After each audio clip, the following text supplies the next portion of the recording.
Good morning, students. Welcome you all for the seventh lecture of strength of material. And today we are going to learn the topic of temperature stresses.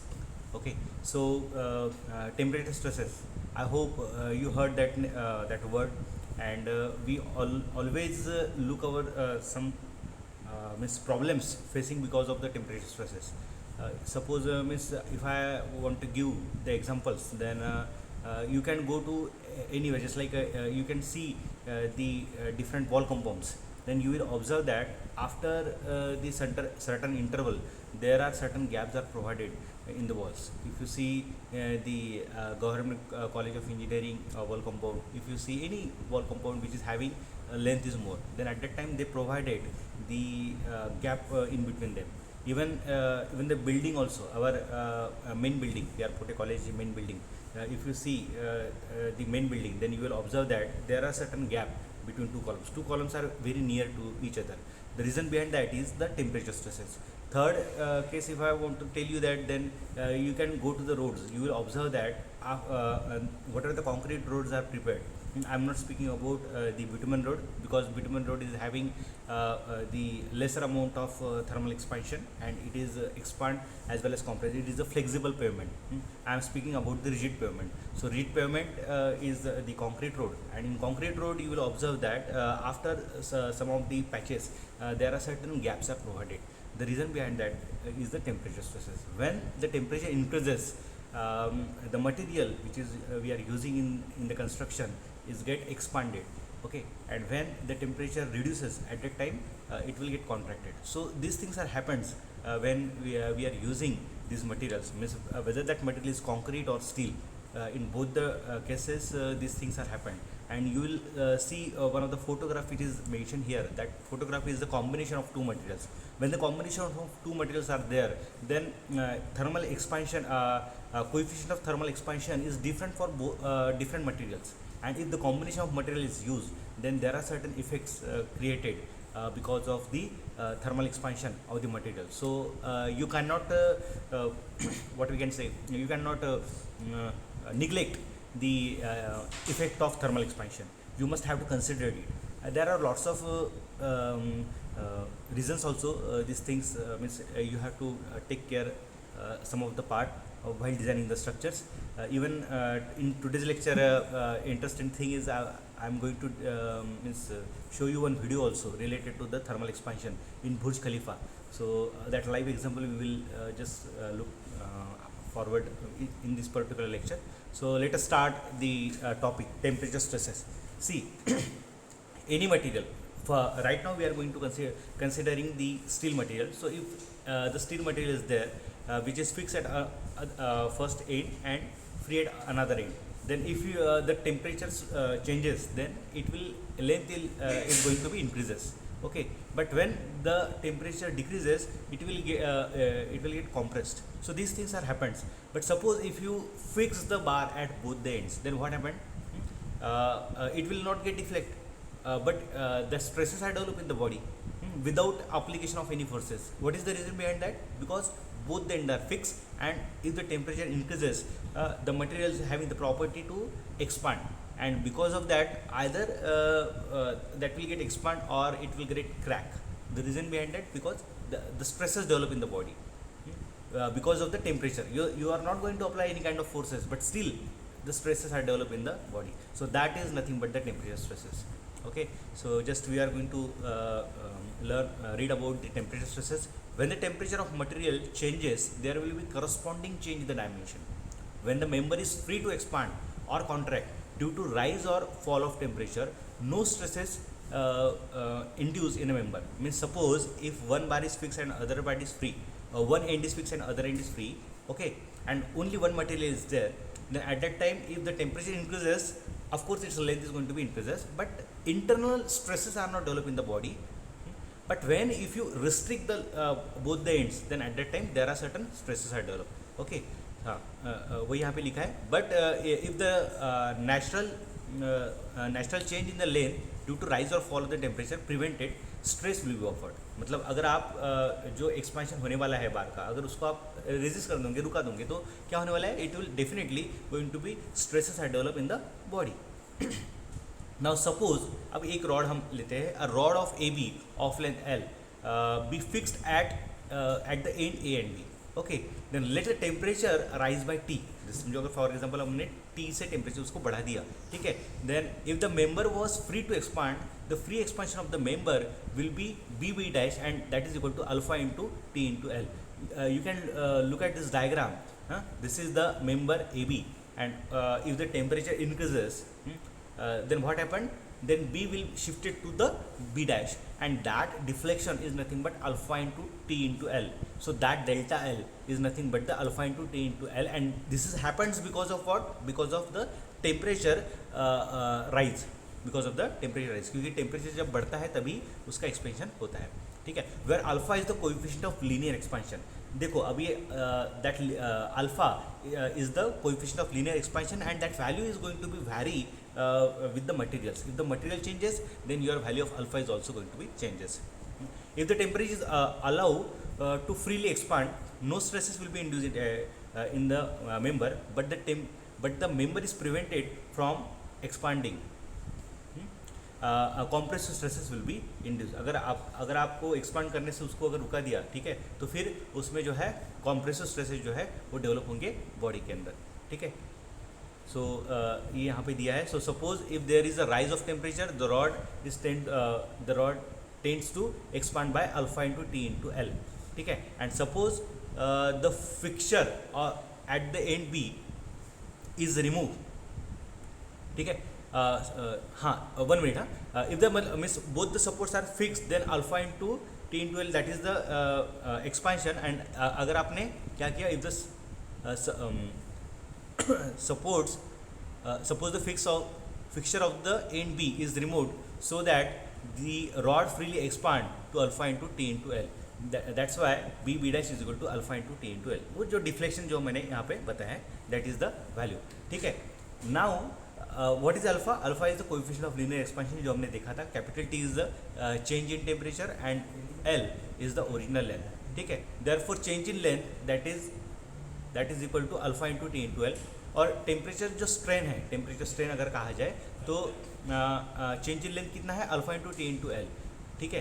And ये जो है ये original length कितना है? Original length is L. So alpha into T into L, तो L अगर cancel हो गया तो टेम्परेचर स्ट्रेन जो है वो क्या बन जाएगा? Alpha into T. स्ट्रेन क्या बन जाएगा? अल्फा इंटू टी, क्योंकि स्ट्रेन का फॉर्मूला क्या है? Change in length upon original length, ठीक है. तो एल कट जाएगा, फिर अपना अल्फा इंटू टी बचेगा, ठीक है. And what is temperature stress? अगर स्ट्रेस आपको निकालना है तो सिग्मा जैसे small E is equal to क्या है? ये capital E is equal to क्या है? What is capital E? Capital E is equal to stress by strain. Stress by strain. Capital E is equal to क्या है? 1 minute में लिख के दिखाता हूँ आपको. Capital E is equal to stress by strain. So therefore stress is equal to capital e into small e. तो small e तो अपना निकल गया, that is alpha into T into capital e. तो फार्मूला क्या हो जाएगा स्ट्रेस का? That is sigma. फार्मूला क्या बन जाएगा? Alpha into T into A. Is it clear? तो ये पूरा जो अभी तक मैंने बताया उसका मतलब निचोड़ क्या निकलता है कि if the bar is going to be expand freely, then what will be the maximum deflection will occur? The maximum deflection will occur is nothing but, or deflection occurred is nothing but alpha into t into L. But suppose if I fix the both end and do not going to be expand that material, then what will be the internal stresses develop in the material? That internal stresses is nothing but alpha into t into E. You got my point? ठीक है. अगर उसे freely expand होने दिया तो alpha into T into L इतना expand होगा. अगर उसे एक्सपांड नहीं होने दिया और रिस्ट्रिक्ट कर दिया देन उसका जो स्ट्रेस डेवलप होने वाला है that is alpha into T into E. Okay, so that is all about the bar is having only one material. But suppose if different two bars are there. हाँ, but suppose if the two different materials are attached at one particular portion, then what happened? Let us consider it. Consider composite bar of brass and steel. ठीक है, हमने यहाँ पे जो दो बार लिए है, एक ब्रास है एंड एक स्टील है. ठीक है, coefficient of linear expansion alpha for brass is more as compare to the steel.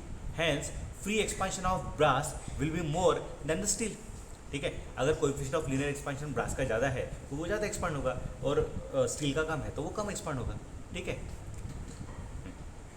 Hence, free expansion of brass will be more than the steel. But both the members are not free to expand or contract.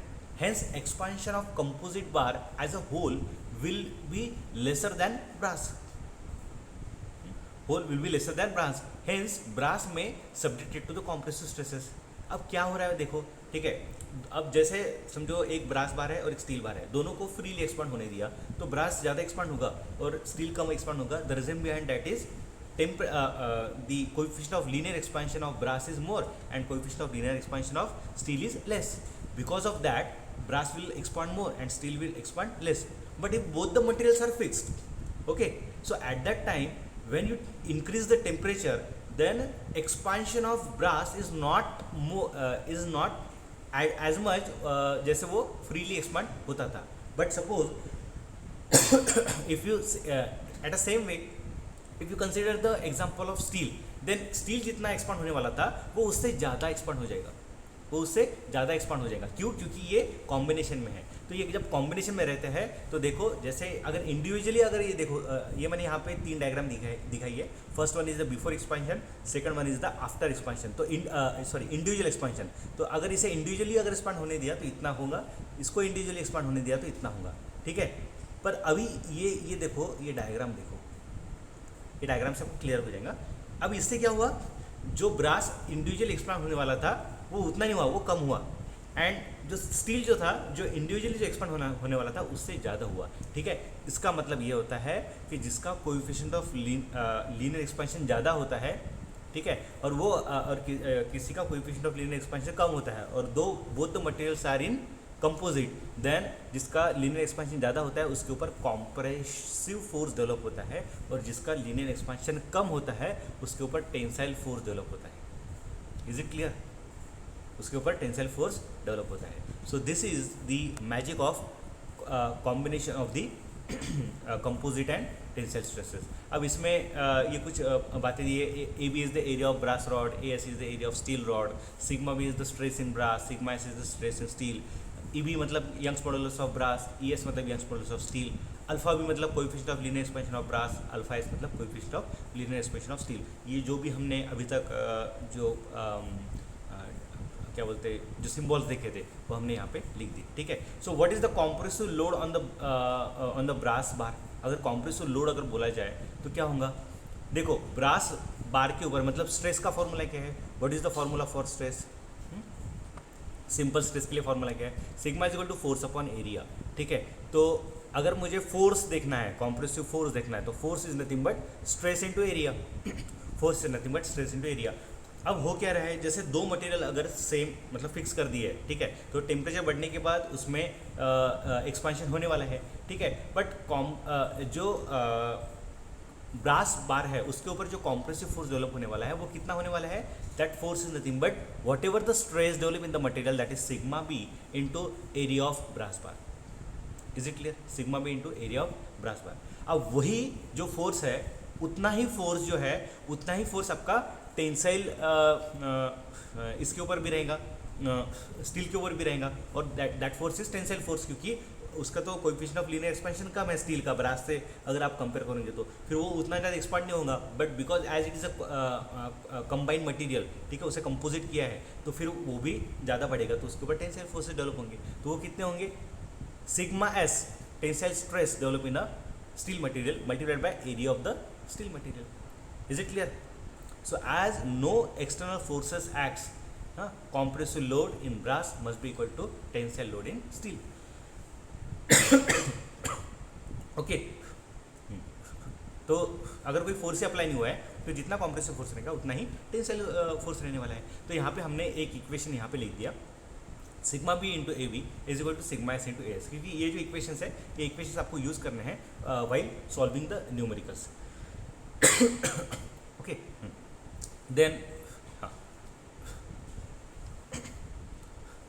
Then actual expansion of steel is equal to free expansion of steel plus expansion due to tensile stresses plus expansion due to tensile stresses. So actual expansion of steel कितना होगा, alpha s into t into l. ठीक है, वो वहाँ पे देखा था ना मैंने सबसे पहले alpha into T into L, तो ये जो है अल्फा की जगह पे अल्फा एस लिख दिया स्टील के लिए, alpha S into T, alpha S into T into L plus, अब इसमें क्या होगा plus free expansion of steel plus expansion due to tensile stresses, expansion due to tensile stresses. अब आप यहाँ पे देखो expansion due to tensile stresses क्या होंगे, क्या हो सकते हैं expansion due to tensile stresses, expansion due to actual expansion of steel दिख रहे हैं ना आप, तो free expansion of steel plus expansion due to tensile stresses, तो टेंसाइल स्ट्रेसेस कितने हुए हैं सिग्मा एस, तो आपका जो फॉर्मूला है स्ट्रेस का alpha into T into E, तो अभी बताओ मुझे ये expansion due to tensile stress क्या होगा, expansion due to tensile stress, ठीक है। अभी दैट इज नथिंग बट मतलब डेल्टा एल निकालना है, तो डेल्टा एल का जो फॉर्मूला है वो पी एल अपॉन ई या सिग्मा एल अपॉन ई रहता है, ठीक है। सिग्मा एल अपॉन ई, जितना स्ट्रेस डेवलप होगा उसके ऊपर से उसका स्ट्रेस डेवलप होगा, तो ये तो पता है आपको सिग्मा एस कितना है, तो ठीक है, तो सिग्मा एस जो है 1 मिनट, हाँ, सो सिग्मा एस अपॉन ई S into L, sigma S upon ई एस इंटू एल, ये हो गया आपका एक्चुअल एक्सपेंशन ऑफ स्टील। अब एक्चुअल एक्सपेंशन ऑफ ब्रास क्या होगा, free expansion of brass that is alpha into alpha B into T into L, free expansion of brass is alpha B into T into L, and contraction due to compressive stresses. अब compressive stresses क्यों, क्योंकि अगर free expansion of आपने brass देखा तो वो of course ज़्यादा होने वाला है, but as that material is combination with steel, ठीक है, तो उसका कॉम्प्रेशन कम होगा, ठीक है, एक्सपेंशन कम होगा, तो कितना कम होगा, जो कॉम्प्रेसिव फोर्सेस डेवलप हुए वहाँ पे, ठीक है, कहाँ पे, ब्रास के ऊपर, तो वो जो रहेंगे, तो फिर उसका डिफ्लेक्शन क्या होगा, delta l is nothing but p l upon e और सिग्मा एल अपॉन ई, तो सिग्मा एल जो है जो स्ट्रेस वहाँ पे डेवलप है sigma B into L upon e b, sigma l into e upon e b. So उस पे से आपको जो इक्वेशन मिलेगा, ठीक है, ये देखो यहाँ पे एक जो टर्म है वो मिस हो चुकी है, बट डोंट वरी, जो मैंने आपको नोट्स दिए है उसमें ये चीज़ें मेंशन की गई है, ठीक है। पीपीटी में कन्वर्ट करते समय थोड़ा सा एक वैल्यू वहाँ से चली गई थी, तो डजेंट मैटर। तो ये जो है एक्चुअल एक्सपेंशन ऑफ स्टील है and actual expansion of copper है, तो वो क्या हो जाएगा, सॉरी ब्रास है, actual expansion of steel and actual expansion of brass, तो that is nothing but alpha S into T into l, मैं पेन ऑन करता हूँ 1 minute, alpha S into T into L plus क्या है आपका, क्या था, sigma S into L upon ई s, ठीक है, ये टर्म यहाँ से मिस हो चुकी है, plus sigma S into L upon E S is equal to alpha into T into B minus sigma B into L into E B, sigma b into L into EB. So that is your actual expansion of steel and brass. So I hope you understand this numerical. Now not numerical, understand this derivation. Now we will move toward the video of this part जो temperature stresses के बारे में है and क्यों temperature stresses इतने important रहते हैं। ये देखो हमेशा इवन टाइल्स लगाते समय या पहले के दौर में जनरली फ्लोरिंग करते थे, ठीक है, तो जब फ्लोरिंग करते थे ना, सीमेंट का फ्लोरिंग करते थे, ठीक है, तो सीमेंट का फ्लोरिंग आपने देखा होगा, किसी के पुराने घर वगैरह होंगे तो आपको पता होगा सीमेंट का फ्लोरिंग करते, तो सीमेंट का फ्लोरिंग करते समय जो नारियल की जो डोरी रहती है उसके ऊपर उससे वो वहाँ पे कुछ इंप्रेशन बनाते हैं, एक मतलब स्क्वायर बॉक्स बनाते हैं। उस स्क्वायर बॉक्स क्यों बनाते हैं, क्योंकि वो भी एक रीज़न है कि उससे भी जो थर्मल एक्सपांशन जो होता है वो नहीं होगा। अगर वैसा नहीं किया तो क्या होता है, समझो फॉर एग्जांपल फ्लोरिंग कर दिया और वैसे रख दिया तो क्या होने वाला है, वहाँ पे मतलब बबल फॉर्म होंगे, ठीक है, थोड़ा सा डब डब आवाज़ करेंगे, उसको आप ठोकोगे तो फिर पता चलेगा कि उसके अंदर एयर है करके, ठीक है। अब आप जोर से अगर कुछ करोगे तो वो फूट जाएगा, ठीक है, तो वो फ्लोरिंग अच्छे से नहीं हो पाएंगे, तो उसके लिए वहाँ पे डिज़ाइन निकालना मस्ट रहता है। आपको लगता है वो लुक के लिए किया है, पर ऐसा कुछ नहीं है, वो इम्पॉर्टेंट है टेम्परेचर स्ट्रेसेस के लिए, क्योंकि जो सीमेंट रहता है it is very expansive material, तो वो उसका मतलब because of the small change in temperature also वो एक्सपांड एंड कॉन्ट्रैक्ट होता है, ठीक है। सो आज इतना हमने डेरिवेशन देखा, अब हम वो वीडियो देखने वाले हैं, उस पर से हम देखेंगे किस तरीके से टेम्परेचर स्ट्रेसेस का इफेक्ट होता है, ठीक है। वीडियो स्टार्ट करने के पहले मैं आपको बता देता हूँ कि ये जो वीडियो है ये बुर्ज खलीफा पे जो बिल्डिंग खड़ी है, ठीक है, उसके बारे में है, और वहाँ पे उन्होंने बड़े बड़े ट्रसेस लगाए थे, और आपको पता है कि बुर्ज खलीफा जो बिल्डिंग है वो दुबई में है, और वहाँ पे टेम्परेचर अमूमन ज़्यादा ही रहता है, मतलब 40 डिग्री सेंटीग्रेड 50 डिग्री सेंटीग्रेड तक वहाँ पे टेम्परेचर रहता है, external temperature. But if you are looking toward the internal of the that Burj Khalifa, तो वहाँ पे कम्प्लीटली एसीज लगे हैं एंड एकदम मतलब 20 डिग्री सेंटीग्रेड टेम्परेचर वहाँ पे रहता है, 20 to 23 degree centigrade. So there is a vast difference between the internal temperature of the Burj Khalifa and external temperature of the Burj Khalifa. And as that structure is the steel structure, तो वो जो है वहाँ पे बड़े बड़े trusses use किए गए हैं, ठीक है. तो जो ट्रसेस यूज़ किए थे तो वहाँ पे एक एक्सटर्नल ट्रस यूज़ किया गया है और इंटरनल ट्रस यूज़ किया गया है. तो प्रॉब्लम क्या जा रहा था जब वो डिज़ाइन करते थे, मतलब that engineer also very great engineer जिसने वो इनोवेशंस वहाँ पे लाया. मैं आपको इनोवेशन भी दिखाने वाला हूँ. It's a great actually discovery, जो डिस्कवरी चैनल पे आया था. आप डाउनलोड भी कर सकते हो, मैं आपको लिंक वगैरह फॉरवर्ड कर दूंगा उसकी कि किस तरीके से डाउनलोड करना है. तो यूट्यूब पे इजीली अवेलेबल है and you can download also, ठीक है. तो मैं कहना ये चाहता था कि उसमें क्या था कि जो एक्सटर्नल फ्रेम है और जो इंटरनल फ्रेम है, ओके, जो एक्सटर्नल फ्रेम है जो इंटरनल फ्रेम है उसे अटैच किया था और अटैच करने के बाद उसे नट बोल्ट से फिक्स किया था, ठीक है. अब होता क्या था, जब टेम्परेचर चेंज होता था देन टेम्परेचर चेंज होता था, मतलब जैसे टेम्परेचर देखो कि at a same time external temperature ज़्यादा है, that is 50 degree centigrade and internal temperature है 20 डिग्री सेंटीग्रेड. तो अंदर की जो फ्रेम है वो एक्सपांड नहीं होती थी, बट बाहर की फ्रेम एक्सपांड हो जाती थी, ठीक है. जब बाहर की फ्रेम एक्सपांड हो जाती थी तो आप मुझे बताओ कि अगर दो चीज़ों के अंदर अगर समझो आपने एक स्क्रू डाल दिया है, ठीक है, और उसे टाइट कर दिया, नट बोल्ट से टाइट कर दिया, ठीक है. तो जब एक चीज़ एक्सपांड होगी और एक चीज़ एक्सपांड नहीं होगी तो क्या होने वाला है, वो नट बोल्ट क्रैक हो जाएगा. और जो शेयर फेलियर मैंने बताया था ना, शेयर फेलियर, वहाँ पे शेयर फेलियर हो जाएगा and that structure is going to be fail. मतलब वो जो ट्रस थी वो ट्रस वो फेल हो जानी थी, ठीक है. तो ट्रस तो फेल होने देना नहीं है. और टेम्परेचर तो आप चेंज नहीं कर सकते, आप इंटरनल टेम्परेचर चेंज कर सकते, एक्सटर्नल थोड़ी कर सकते. एक्सटर्नल कैसे कर पाओगे, एक्सटर्नल तो फिर कोई ये नहीं है. उसके लिए तो you have to find some solution, ठीक है. तो जो सॉल्यूशन दिया था that solution is given by the mechanical engineer, क्योंकि वो जो इंजन बनाते हैं उसमें वो एक सिस्टम थी, वो सिस्टम उसने एडॉप्ट की and that system is applied on that particular steel trusses. और वो स्टील ट्रसेस जो थे वो जो ट्रसेस थे वो टेम्परेचर स्ट्रेसेस लेने के लिए कैपेबल हो गए. मतलब ऐसा नहीं है कि टेम्परेचर स्ट्रेसेस उसने लिया ही नहीं, टेम्परेचर तो डेवलप होता है तो स्ट्रेसेस तो उसमें डेवलप होंगी, बट उसने सिस्टम इतने अच्छे तरीके से डिज़ाइन की थी कि उससे कोई इफेक्ट ही नहीं गिरा. तो let us move toward our video, ठीक है. बहुत होगी बातें, okay.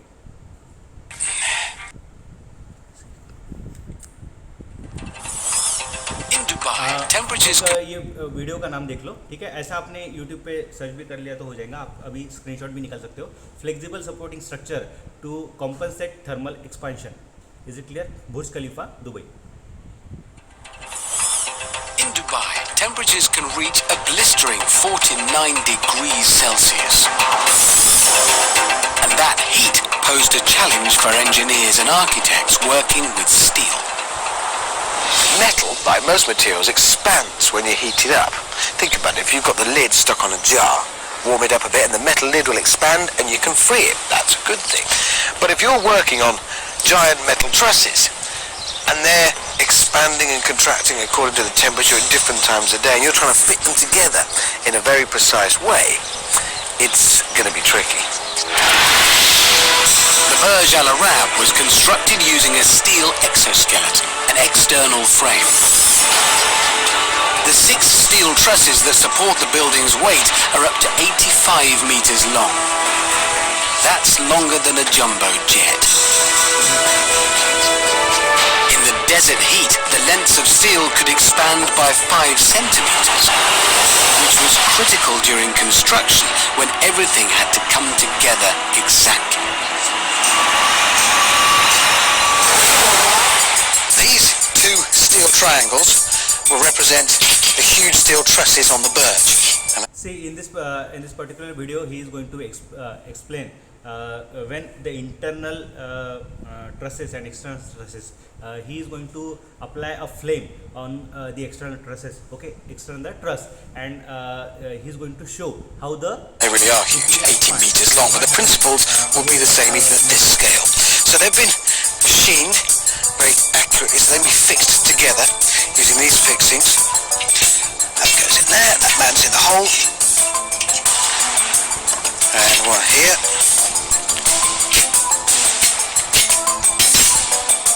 So that's my steel structure firmly fixed together. Fine, but it hasn't yet had to cope with the problems of desert heat and the problems of heat expansion associated with it. Could be waiting a while here for some desert heat, but that's okay, we can bring our own.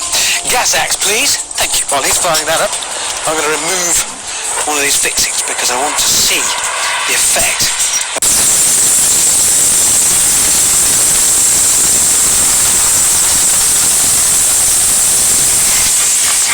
Right. Well, that was, I think we can agree, a hot day. But if I try and put my original fixing back in, line it up, remember this machine so the holes should align, and oh, surprise, surprise, they don't. There's absolutely no way is that going to go through there because the metal is expanded. Let's look at this this nut bolt. Earlier it was just passing from that particular member, but right now it is not going passing. What is the reason behind that? As that external frame is going to be heated, it will expand. It will get expand, and the that nut bolt is not going to passing from that. So that is the big issue. How should we connect the external frame and internal frame? So for that, see what the magic he had done. The holes ended up in the wrong place. When the top metal bar undergoes thermal expansion, it becomes longer, but the bottom one stays the same.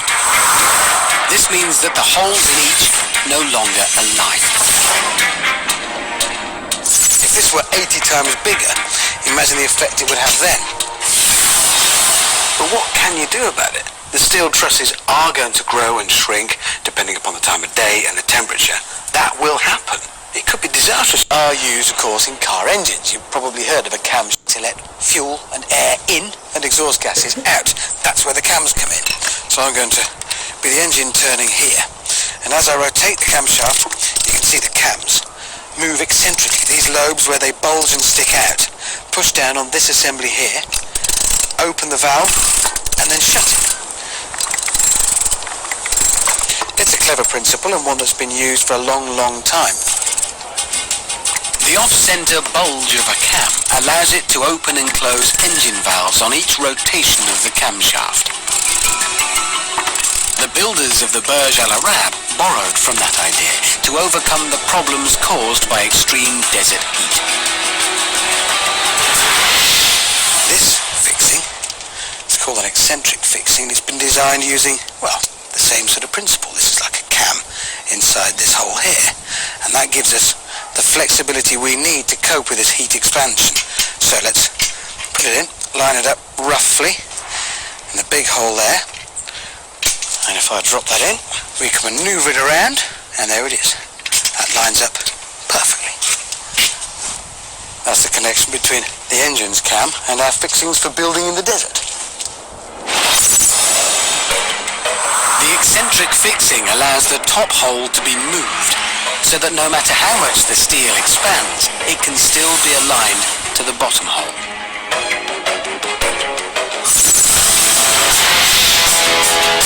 So I hope you understand.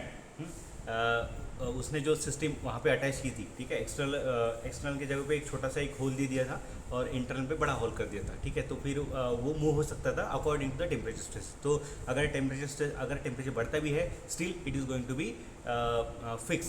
There will be no effect on the external and internal temperature changes. So that is the magic that engineer has been done, and because of that the trusses are stable now. You don't have to worry about it. Even I'm recommended you the another video related to the Burj Khalifa. Just write down YouTube Burj Khalifa discovery video. You will get that complete video, that is 40-45 minutes. Even Hindi में भी है. Suppose if you want to see in Hindi, you are comfortable if in Hindi, then you can download that video also, doesn't matter. And in that video you will see the different things used in the constructions while they facing the problems. बहुत सारे problems है, जैसे even temperature stresses के बारे में नहीं, wind forces के बारे में भी एक प्रॉब्लम था, इवन एक पर्टिकुलर जो एक्सटर्नल और internal stresses pressure, internal and external pressure जो रहता है ना, बाहर का प्रेशर अंदर का प्रेशर, वो भी उसमें बहुत ह्यूज डिफरेंस था। तो उसके लिए उन्होंने कैसे किया वो भी वहाँ पे दिया है। इवन लैमिनार फ्लो मतलब टर्बुलेंट फ्लो लैमिनार में कैसे कन्वर्ट करें उसके बारे में दिया है, ठीक है। आपको वो अभी नहीं समझ में आएगा क्योंकि you don't learn the laminar and turbulent flow, वो आप फ्लूइड मैकेनिक्स में पढ़ोगे, ठीक है। तो वो भी है।